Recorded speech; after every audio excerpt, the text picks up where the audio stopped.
బులెటిన్ల ముందుగా ముఖ్యాంశాలు. కేసీఆర్ సూచనతోనే కొత్త ప్రభాకర్ రెడ్డి వ్యాఖ్యలు. మంత్రి పొంగులేటి.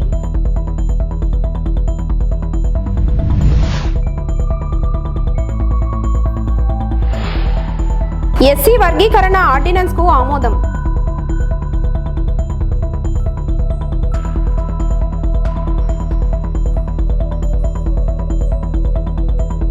త్వరలో విడుదలయ్యే డిఎస్సి నోటిఫికేషన్.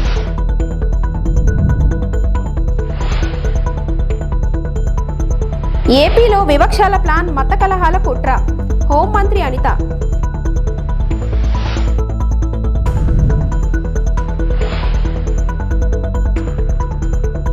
కాంగ్రెస్ పార్టీకి ఇందిరమ్మ ప్రభుత్వానికి ప్రజలు మద్దతిచ్చారని మంత్రి పొంగులేటి శ్రీనివాస్ రెడ్డి అన్నారు. ప్రభుత్వాన్ని పడగొట్టాలని పలువురు కోరుతున్నారంటూ బాసర ఎమ్మెల్యే కొత్త ప్రభాకర్ రెడ్డి చేసిన వ్యాఖ్యలపై మంత్రి ఆగ్రహం వ్యక్తం చేశారు. తమ ప్రభుత్వం ఏర్పడిన వారం నుంచే అధికార దాహంతో కూల్చే ప్రయత్నం చేస్తున్నారన్నారు. ఇందిరమ్మ ప్రభుత్వం ఏర్పడిన దగ్గర నుంచి ఇదే క్యాసెట్ వాళ్ళు మొదలు పెడుతున్నమాట వాస్తవం. ప్రభుత్వం ఏర్పడిన మొదటి వారం రోజుల నుంచి అధికార దాహంతో ప్రజలు చాలా క్లియర్గా కాంగ్రెస్ పార్టీకి, ఇందిరమ్మ ప్రభుత్వానికి మద్దతు తెలిపి పూర్తి మెజారిటీ ఇచ్చినప్పటికీ ఈ ఇందిరమ్మ ప్రభుత్వాన్ని మేము కూలుస్తామని అనేక పర్యాయాలు ఆనాడు 10 సంవత్సరాలు పరిపాలించిన పార్టీ నాయకులు తహతాలాడుతున్నారు. అనేక సందర్భాల్లో గౌరవ ముఖ్యమంత్రి గారు, సహచర మంత్రులు అనేక సందర్భాల్లో మేము స్పందించాం. కొత్త ప్రభాకర్ రెడ్డి గారు ఏదో మీడియాలో ఉదయం చూశాను, చాలా స్పష్టంగా చెప్పారు. ఏదైతే మొదటి నుంచి ధరణి కార్యక్రమం ద్వారా గడిచిన 10 సంవత్సరాలలో అధికారంలో ఉన్న పార్టీ అక్రమంగా పేదోళ్ల ఆస్తిని, పేదోళ్ల భూమిని, ప్రభుత్వ భూములని, వక్ఫ్ బోర్డు భూములని, రెవెన్యూ భూములని, అటవీ శాఖ భూములని వారి తొత్తులకి కట్టబెట్టామని చెబుతూ వచ్చామో, ఆ కట్టబెట్టి లబ్ధి పొందిన లబ్ధిదారులు ఎవరైతే ఉన్నారో ఆ లబ్ధిదారులకి ఏ భూభారత్నైతే నిన్న లాంచ్ చేశామో, ఏ భూభారత్ వస్తే పేదవాడికి న్యాయం జరుగుద్ది, ప్రభుత్వ స్థలాలకి పూర్తి భద్రత ఉంటది అని ఒక సదుద్దేశంతో భూభారత్ని లాంచింగ్ చేయటానికి కొన్ని గంటల ముందే ఆ గౌరవ శాసనసభ్యులు కొత్త ప్రభాకర్ రెడ్డి గారు అన్నది వారి గుండెల్లో రైలు ఎలా పరిగెడుతుందో, వారి ఆందోళన ఏంటో ఈ భూభారత్ వచ్చిన తర్వాత చాలా స్పష్టంగా అర్థమవుతుంది. అంటే ఇది కొత్త ప్రభాకర్ రెడ్డి గారి వారి సొంత ఆలోచన కాదు. కొత్త ప్రభాకర్ రెడ్డి గారు అంటే కేసీఆర్ గారి ఆత్మ.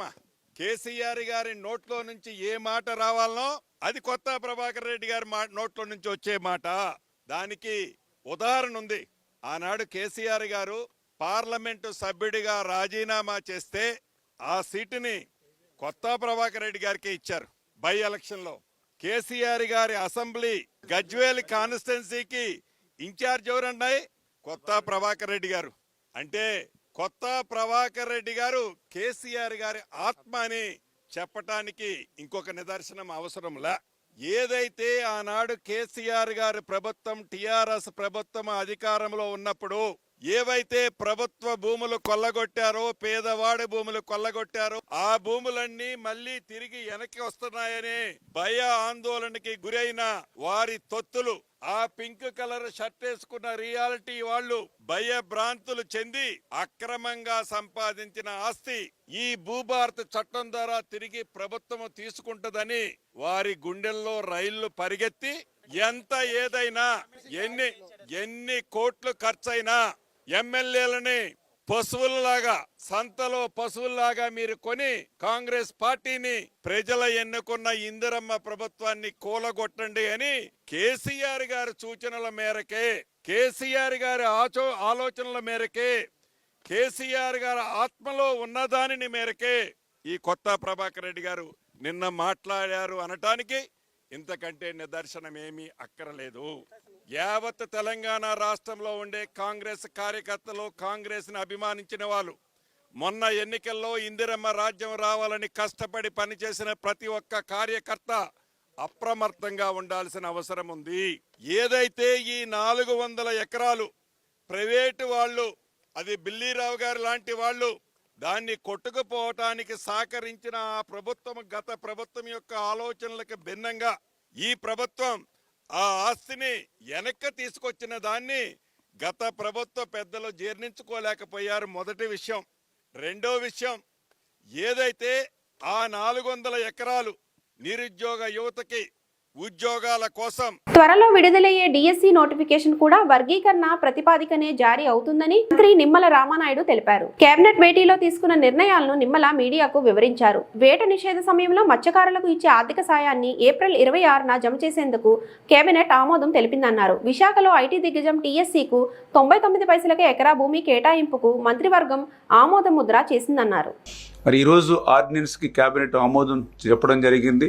మరి 2-3 రోజుల్లోనే ఆర్డినెన్స్ రావడం, ఆర్డినెన్స్ వచ్చిన వెంటనే మళ్ళీ డిఎస్సి కూడా నోటిఫికేషన్ కూడా ఇచ్చి 45 రోజుల సమయం ఇచ్చి సాధ్యమైనంత వరకు రేపు విద్యా సంవత్సరానికి ముందే ఆ డిఎస్సి ద్వారా కూడా ఈ వర్గీకరణ ఫలాలు అందించాలనేటువంటి ఆలోచనతో కూడా ఈ ప్రభుత్వం ఉందనేటువంటి విషయాన్ని కూడా ఈ సందర్భంగా తెలియజేసుకుంటూ ఉన్నాం.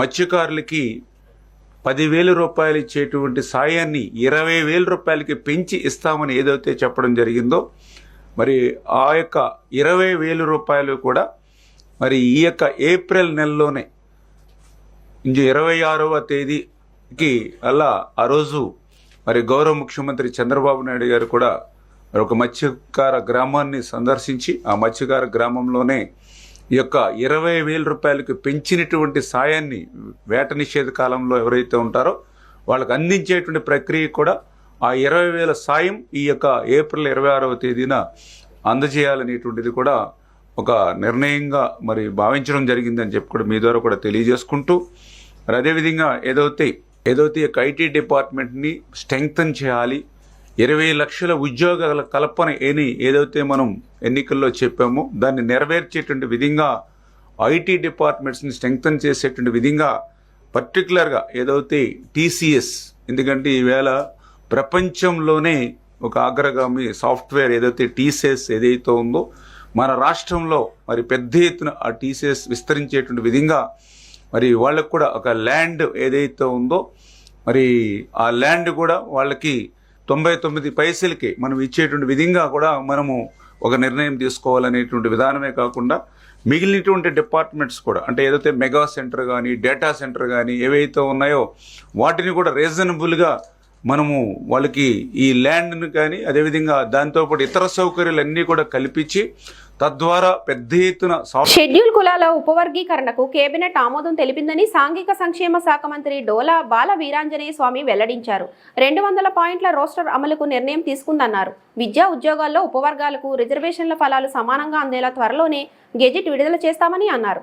26 జిల్లాల్లో ఈ ఆర్డినెన్స్ అమల్లోకి వస్తుందని మంత్రి స్పష్టత ఇచ్చారు. షెడ్యూల్ కులాల్లో ఉన్నటువంటి ఉపకులాల మధ్య ఉన్నటువంటి అంతరాలను సరిచేసుకుంటూ వివిధ ఉపకులాల మధ్య ఏకీకృత మరియు సమానమైన పురోగతి కోసం ఉపవర్గీకరణ అమలు చేయడానికి ముసాయిదా ఆర్డినెన్స్ ప్రతిపాదనను రాష్ట్ర కేబినెట్ ఈరోజు ఆమోదించడం జరిగింది. ఇది ఉపవర్గీకరణ అమలు చేయడానికి ఏప్రిల్ 15, 2028 మంత్రివర్గ సమావేశంలో ఆర్డినెన్స్కు ఆమోదం లభించింది. అన్ని ఉపకులాల వర్గాల ఏకీకృత మరియు సమాన ప్రగతిని నిర్ధారించడమే ఈ ఆర్డినెన్స్ యొక్క ముఖ్య ఉద్దేశం. 59 షెడ్యూల్ ఉపకులాలను వెనుకబాటుతనం మరియు సామాజిక సమైక్యతల ఆధారంగా 3 సముదాయాలుగా విభజించడం జరిగింది. ఈ 3 సముదాయాల రిజర్వేషన్లను మొదటి గ్రూపులో 12 ఉపకులాలకు 1% రిజర్వేషను, రెండవ గ్రూపులో 18 ఉపకులాలకు 6.5% రిజర్వేషను, మూడవ గ్రూపులో 29 ఉపకులాలకు 7.5% రిజర్వేషన్ని కేటాయిస్తూ వన్మెన్ కమిషన్ యొక్క రిపోర్ట్ ఆధారంగా సుప్రీంకోర్టు జడ్జిమెంట్ ఆధారంగా ప్రభుత్వం ఈ చర్యలు తీసుకుంది. దీనికి ఈ రోజున రాష్ట్ర కేబినెట్ ఆమోదం చేసిందండి. ఉపవర్గీకరణ కోసం 200 పాయింట్ల రోస్టర్ వ్యవస్థను కూడా అనుసరించడం జరుగుతుంది. ఇది 1 నుంచి 100 వరకు ఒక సైకిల్, 101 నుంచి 200 వరకు రెండవ సైకిల్లో ఈ 200 పాయింట్ కూడా రోస్టర్ అమలు జరుగుతుంది. అన్ని షెడ్యూల్ కులాల వర్గాలకు విద్యా మరియు ఉద్యోగ అవకాశాల్లో సమాన మరియు న్యాయమైన ప్రవేశం లభిస్తుందని దీని ద్వారా రాజ్యాంగ లక్ష్యాలను సాధించి సామూహిక అభివృద్ధి నిర్ధారించగలని ప్రభుత్వం భావిస్తుంది. ఈ ఆర్డినెన్స్ రాష్ట్రంలోని 28 జిల్లాల్లో అమలు పరచడం జరుగుతుంది. రాష్ట్రంలో మత కలహాలు తేవాలని కొందరు కుట్రలు చేస్తున్నారని హోంమంత్రి వంగలపూడి అనిత మండిపడ్డారు. టీటీడీ చైర్మన్గా పనిచేసిన వ్యక్తి చాలా జాగ్రత్తగా మాట్లాడాలన్న మంత్రి ఆనాడు పింక్ డైమండ్పై దుష్ప్రచారం చేసిన విషయాన్ని గుర్తు చేశారు. టీటీడీపై అసత్య ఆరోపణలు చేస్తున్నారని ఈవో స్పష్టం చేసినా ఇష్టానుసారంగా మాట్లాడడం సరికాదన్నారు. సిట్ విచారణ పూర్తి చేస్తామని నివేదిక వచ్చాక బాధ్యులపై చర్యలు తప్పవని వెల్లడించారు.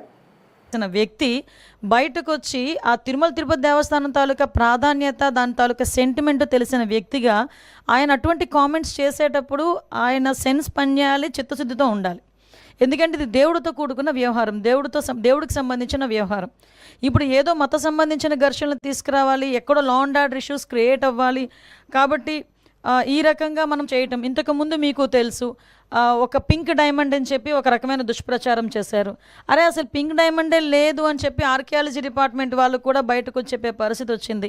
అంటే ఏదో రకంగా తిరుపతి దేవస్థానం అంటే ప్రజల సెంటిమెంటు, దాని మీద ఒక బురద చల్లితే గవర్నమెంట్కి చెడ్డ పేరు వస్తుంది, దానివల్ల పూలన మత ఘర్షణలు తీసుకురావచ్చు అని ఒక దురాలోచనతో వాళ్ళు చేస్తున్న కామెంట్స్ తప్పించి వీటిలో నిజం లేదు అని నిన్న నిజాలు ఈవో శ్యామలారావు గారు చాలా క్లియర్గా చెప్పారు. ఎంత దౌర్భాగ్యం అంటే అక్కడ ఈవెన్ ఆ గోశాలకి 2023 నుంచి విజిలెన్స్ అధికారులని కూడా లోపలికి రానివ్వని పరిస్థితి. అంటే లోపల ఏం జరుగుతుందో కూడా తెలియని పరిస్థితి. అదేవిధంగా కనీసం ఆవులకి ఇచ్చే దానాన్ని కూడా కల్తీ చేసి అందులో కూడా కనీసం నాణ్యత లేని దానాలని కూడా పెట్టే పరిస్థితి కనిపించిందని సాక్షాత్తు ఈవో శ్యామలరావు గారు చెప్పడం జరిగింది. ఎవరైతే ఇలాంటి అసత్యపు ఆరోపణలు చేస్తున్నారో, అసత్యపు ఆరోపణలు చేసిన ప్రతి ఒక్కరి మీద కంపల్సరీగా చర్యలు ఉంటాయి. వీళ్ళు ఎలాగ మ్యానిపులేట్ చేస్తున్నారంటే మీకు ఒక ఎగ్జాంపుల్ చెప్తానండి. రీసెంట్గా మన హెలికాప్టర్ ఇష్యూ మొన్న జగన్మోహన్ రెడ్డి నడిచింది కదా, ఆ రోజు నేను మాట్లాడిన మాట ఏంటంటే భద్రత ఇంత మేము 1100 మందిని భద్రతకి మేము అక్కడ అకామిడేట్ చేసాము, సో ఇది జరిగిందని క్లియర్గా చెప్తే నెక్స్ట్ డే సాక్షిలో ఏం రాశారు తెలుసా, 1100 మంది పోలీసులు మోహరించారు అని రాశాడు. అంటే ఆ రాసిన తెలుగు చూడండి ఒకసారి. భద్రత కల్పించేమో అనడానికి మోహరించేమో అనడానికి ఎంత తేడా ఉంటుందో.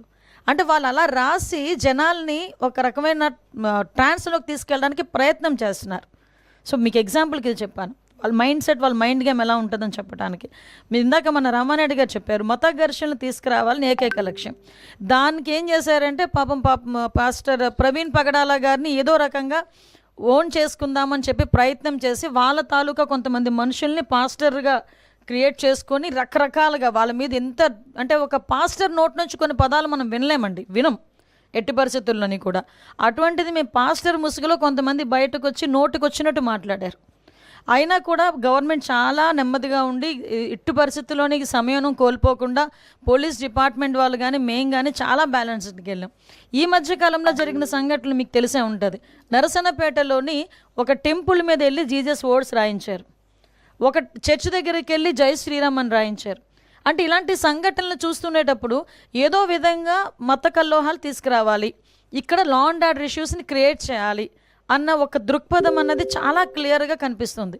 ఇది నేను చాలా సందర్భాల్లో చెప్తానండి. ఒక క్రిమినల్ పాలిటిక్స్లో ఉంటే ఎటువంటి సంఘటనలు జరుగుతాయో అవే సంఘటనలు ఇప్పుడు వాళ్ళు చేయడానికి రెడీ అవుతున్నారు. బట్ మేమందరం చాలా ఫర్మ్గా ఉన్నామండి.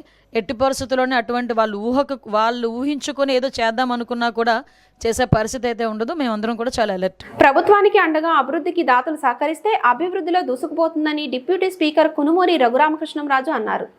ఆకివీడు సర్కిల్ కార్యాలయంలో P4 పథకానికి అనుగుణంగా దాతలు సహకారంతో నియోజకవర్గంలో అభివృద్ధికి లా అండ్ ఆర్డర్ అమలయ్యే విధంగా నేరాలను నియంత్రించడానికి నియోజకవర్గంలో ఉన్న 74 గ్రామాల్లో దాదాపు 950 సీసీ కెమెరాలను ఏర్పాటు చేశారు. అనంతరం జిల్లా కలెక్టర్ మరియు ఐజీ తదితరులు డిప్యూటీ స్పీకర్ను అభినందించారు. రాష్ట్రంలోనే ప్రథమంగా ఉండి నియోజకవర్గంలో సీసీ కెమెరాలు ఏర్పాటు చేయడం ఆదర్శవంతమని ఈ సందర్భంగా తెలిపారు. ఈ కార్యక్రమంలో ఏపీఐఐసి చైర్మన్ మంతన రామరాజు, జిల్లా కలెక్టర్ నాగరాణి, ఐజీ అశోక్ కుమార్, జిల్లా ఎస్పీ అద్దాన్ నయీం, పలువురు ప్రజాప్రతినిధులు, అధికారులు పాల్గొన్నారు.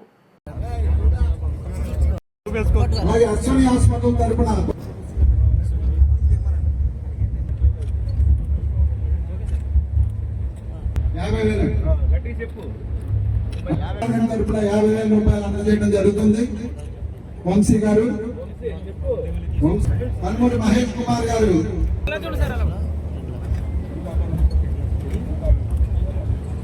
రూపాయలు.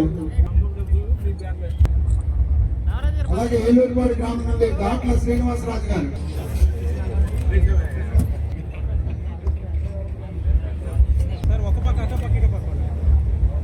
కోతిపూడి శ్రీనివాసరాజు గారు స్టేజ్ మీద అందివ్వడం జరుగుతుంది. 2 లక్షల రూపాయలు విరాళం అందజేస్తున్నారు. వారికి కూడా ధన్యవాదాలు తెచ్చుకున్నారు. రైస్ మిల్లర్స్ వెల్ఫేర్ సమాజంలో ఉన్నత స్థాయికి ఎదిగిన వారు ఇచ్చిన సహకారంతోనే ఈ స్కీమ్లన్నీ కూడా చేయటం జరుగుతుంది. ఇప్పుడు మనకి P4 స్ఫూర్తి, ఒక రకంగా P4 కూడా ఒకప్పటి జన్మభూమి, ఆ తర్వాత మన ఉండిలో జరిగిన కార్యక్రమాలే స్ఫూర్తి అని కూడా చెప్పుకోవచ్చు. అభివృద్ధి చెంది ఉన్నారు, ఎవరైతే నిలదొక్కుని ఉన్నారో వాళ్ళు అభివృద్ధి చెందిన వాళ్ళని, అక్కడ ఉన్న వాళ్ళని చేయూతించి ముందుకు తీసుకెళ్లాలని చెప్పేసి. అయితే ఇది ఏది జరగాలన్నా, ఏ అభివృద్ధి జరగాలన్నా కూడా అన్నిటికంటే పునాది రాష్ట్రంలో శాంతి, లా అండ్ ఆర్డర్ అనేది సరిగ్గా ఉండాలి. అప్పుడే అభివృద్ధి, అన్ని రకాలుగా అభివృద్ధి అనేది జరుగుతుంది. దొంగతనానికి definitely reduction of crime, property of crime rate, missing persons అందరికీ మనకి ఉపయోగపడుతుంది. దొంగతనం చేసిన స్టేట్ ఇది స్టార్ట్ అయింది. సో డెఫినెట్లీ ఐఎమ్ షూర్ వెళ్తున్నది అన్న కాన్ఫిడెన్స్ ఇది. తర్వాత ఈ సీసీ కెమెరాస్ 3 కోట్ల రూపాయలతో ఉండి నియోజకవర్గం అంతా కూడా పెట్టబోతున్నారు. దీంతో రాష్ట్రంలోనే ఇది దేశంలోనే ఇటువంటి కార్యక్రమం ఒక నియోజకవర్గ స్థాయిలో జరుగుతుంది నేను భావిస్తున్నాను. వారు డిప్యూటీ స్పీకర్ గారు కోరినట్టుగా 3-4 నెలల్లో ఈ కార్యక్రమాన్ని త్వరగా కంప్లీట్ చేస్తారు. కాకినాడ జిల్లా కిర్లంపూడి మండలం వేలంక, గజపతి నగరం గ్రామాల మధ్యలో ఉన్న 100 ఎకరాల ప్రభుత్వ చెరువు మట్టి మాఫియా చేతిలో పడి అధికార పార్టీ, ప్రభుత్వ అధికారులు కుమ్మక్కై వేలాది లారీలతో 4 ప్రొక్లేన్లతో లక్షల రూపాయలు విలువ చేసే మట్టి మాఫియా వ్యాపారం జరుగుతుంది. దీనిపై ప్రభుత్వ అధికారులు చూసి చూడనట్టు వ్యవహరిస్తా ఉన్నారని, అది ఆపకపోతే మేము ప్రభుత్వ అధికారులపై నిరసన రూపంలో తెలిపి న్యాయస్థానాన్ని ఆశ్రయించవలసి ఉంటుంది. సిపిఐ ఎంఎల్ పార్టీ ఏపీ రాష్ట్ర ఆర్గనైజింగ్ కమిటీ కార్యదర్శి కొసిరెడ్డి గణేశ్వరరావు తెలిపారు. Kosireddy Ganeswararao, CPI ML party organising committee కార్యదర్శిని. కిర్లంపూడి మండలం జగపతి నగరం వేలంకి మధ్యలో ఉన్నటువంటి ప్రభుత్వ చెరువు ఏదైతే ఉందో అది 100 ఎకరాల చెరువు. ఆ చెరువులో 4 జేసీపీలు, ఒక 55 లారీలు కలిపి మొత్తం మట్టి మాఫియా నడుస్తుంది. దీనివల్ల ఆ చెరువులో చాలా ప్రమాదాలు జరిగే అవకాశం ఉంది. వీళ్ళు ఎటువంటి పర్మిషన్లు ఉన్నాయో లేవో తెలియదు, కానీ 100 లారీలతో ప్రతిరోజు కూడా తరలించుకుపోతా ఉన్నారు. ఇది కంద నూకరాజు ఆధ్వర్యంలో ఈ కాంట్రాక్ట్ జరుగుతుందని తెలిసింది. అధికార పార్టీ అండదండలతోనే, ఇక్కడ స్థానిక ఎమ్మెల్యే అండదండలతోనే ఈ యొక్క మట్టి మాఫియా జరుగుతుందని తెలిసింది. దీనిపైన ప్రభుత్వ అధికారులు అలాగే కలెక్టర్ వారు తక్షణం చర్యలు తీసుకుని నిలుపుదల చేయకపోతే ఇది ప్రమాదానికి దారితీసే పరిస్థితి ఉంది. ధర్మవరానికి వెళ్ళే పైప్ లైన్ పక్కనే ఇది చాలా ప్రమాదమైనటువంటి పరిస్థితి తీసేలా ఉంది. ఈ చెరువును చూడండి, చాలా దారుణమైనటువంటి పరిస్థితిలో తవ్వుతున్నారు. చాలా ప్రమాదాలు జరిగితే పశువులు చనిపోతాయి, మనుషులకు ఇబ్బందులు. అందులోని ప్రభుత్వ చెరువులో తవ్వడానికి వీళ్ళకి ఎవరికి పర్మిషన్ ఇచ్చారో ఏంటో అర్థం కావటం లేదని నేను దీన్ని తీవ్రంగా ఖండిస్తూ దీన్ని తగు చర్యలు తీసుకోవాలని డిమాండ్ చేస్తాం. దీన్ని తక్షణం నిలుపుదల చేసి ఆఫ్ చేయకపోతే మాత్రం కలెక్టర్ ఆఫీస్ని ముట్టడిస్తాం. అవసరమైతే హైకోర్టును కూడా ఆశ్రయించి దీని మీద తగు చర్యలు తీసుకోవాలని మేము కేసులు కూడా ఈ యొక్క సంబంధిత ప్రభుత్వ అధికారులపై కేసులు నమోదు చేస్తామని సిపిఎంఎల్ పార్టీతో. Tirupati rural Tiruchanur police station పరిధిలోని మంగళంకు చెందిన 5 మంది పిల్లలు అమన్, ఆసిఫ్, వెంకటేష్, వాసు, మిథు, స్వర్ధన్ కలిసి పాండిచ్చేరి చూడాలని ఆశతో వెళ్లారు. పోలీసుల కథనం మేరకు నిన్నటి మంగళంకి చెందిన 5 మంది పిల్లలు కలిసి పాండిచ్చేరి చూడాలని ఆశతో కలిసి మాట్లాడుకొని ఇంటిలో ఉన్న 3000 రూపాయలు తీసుకుని పాండిచ్చేరి చూడాలని కోరికతో మధ్యాహ్నం 12 గంటల సమయంలో ట్రైన్లో వెళ్లిపోయారు. పాండిచ్చేరి చేరుకోగానే అర్ధరాత్రి సమయంలో భయం వేసి నైట్ టైం పడుకోవడానికి దగ్గరలో ఉన్న లాడ్జికి వెళ్లారు. లాడ్జి సిబ్బందికి అనుమానం వచ్చి పోలీసులకు ఫిర్యాదు చేశారు. అక్కడ పోలీసు వారు పూర్తి సమాచారం సేకరించి సమాచారం అందించగా తిరుచానూరు పోలీసులు వెంటనే స్పందించి తల్లిదండ్రులను విచారణ చేపట్టి అక్కడ పోలీసులతో మాట్లాడి పిల్లలను తిరుపతి తీసుకురావడానికి కృషి చేశారు. అందులో భాగంగా తిరుచానూరు సీఐ సునీల్ కుమార్ ఆదేశాల మేరకు ఎస్ఐలు జగన్నాథం, సాయి కుమార్ చౌదరి, పోలీస్ సిబ్బంది కలిసి పిల్లలను పాండిచ్చేరి నుంచి తీసుకురావడానికి ఎంతో కృషి చేసినందుకు తల్లిదండ్రులు ధన్యవాదాలు తెలియజేశారు. అందరికీ నమస్కారం. నిన్నటి దినం మంగళం ప్రాంతానికి చెందినటువంటి మిథున్, వాసు, ఆసిఫ్, అమన్, వెంకటేష్ అనే 5 అబ్బాయిలు. వీళ్ళ వయసు 12 నుంచి 17 సంవత్సరాల వయసు గల మధ్య గల అబ్బాయిలు ఇంట్లో తల్లిదండ్రులకు చెప్పకుండా ఇంటిని వదిలిపెట్టి వెళ్ళిపోవడం జరిగింది.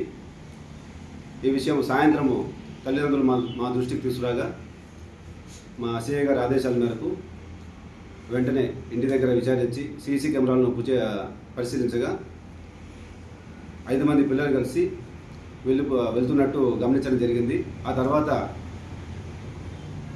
నైటు పిల్లల నుంచి వచ్చిన ఒక కాల్ ఆధారంగా వాళ్ళు పాండిచేరిలో ఉన్నట్టు గుర్తించి వాళ్ళని క్షేమంగా తిరుపతికి తీసుకురావడం జరిగింది.